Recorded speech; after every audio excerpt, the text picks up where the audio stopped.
बेशक Iran sanction होने की वजह से अपनी टेक्नोलॉजी में काफ़ी ज़्यादा पीछे है। ईरान के जितने भी फाइटर जेट्स हैं वो काफ़ी ज़्यादा पुराने हैं। ईरान के पास जो एयर डिफेंस सिस्टम है मतलब कि S-300 उसको आउटडेटेड कहा जाता है। लेकिन मिसाइल्स और ड्रोन के मामले में आप ईरान को हल्के में नहीं ले सकते। इतने ज़्यादा सैंक्शन होने के बावजूद भी ईरान ने वो काम कर दिखाया जो दूसरी कंट्रीज यूएसए और इसराइल के तलवे चाट के आज तक नहीं कर पाई। जी हाँ, न्यूज़ निकलकर सामने ये आ रही है कि ईरान का मिसाइल जो दुनिया की सबसे खतरनाक खुफिया एजेंसी कहा जाता है उसके हेडक्वार्टर तक पहुंच गया है। अभी वीडियो सामने आई है और ईरान ने अभी हमला किया है जिसमें ये साफ देखा जा रहा है कि ईरान के मिसाइल ने हिट किया है मोसाद के हेडक्वार्टर के आसपास या फिर मोसाद के हेडक्वार्टर पे। और ये एक बहुत बड़ी बात क्योंकि ईरान को इसराइल ने बहुत ज्यादा हल्के में ले लिया था जिसका खामियाजा वो अभी तक भुगत रहा है। पिछले कुछ दिन से इसराइल और ईरान की टेंशन बहुत ज्यादा हाई पर है। इसराइल ने पहले गाजा के ऊपर हमला किया, उसके बाद उसने लेबनान के ऊपर हमला किया और उसके बाद उसने सीरिया के ऊपर हमला किया। या जितने भी ईरान के प्रॉक्सीज ग्रुप थे उन सबको कहीं ना कहीं इसराइल ने चोट पहुंचाई है।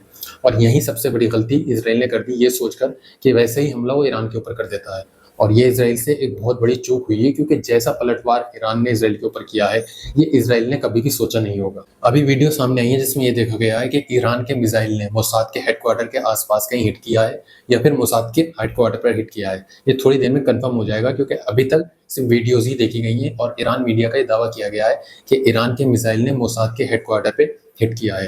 अब कहीं ना कहीं इसराइल इस जंग में हल्का पड़ता नजर आ रहा है। उसकी सबसे बड़ी भूल यही थी कि उसने ईरान को बहुत ज्यादा हल्के में ले लिया। मैं ये बात इसलिए कह रहा हूँ कि नेतन्याहू ये चाह रहा है कि किसी भी सूरत से इस जंग में यूएसए आकर कूद जाए क्योंकि इसराइल की बस की यह है नहीं कि वो इस जंग को कंटिन्यू कर पाए। क्योंकि जैसा जवाब ईरान की तरफ से देखने को मिला है कि कभी भी इसराइल ने एक्सपेक्ट नहीं किया होगा। जब इतने सैंक्शन होने के बावजूद भी ईरान नहीं झुका तो अब क्या झुकेगा। ईरान वो मुल्क है जो न झुकता है, न डरता है, न रुकता है।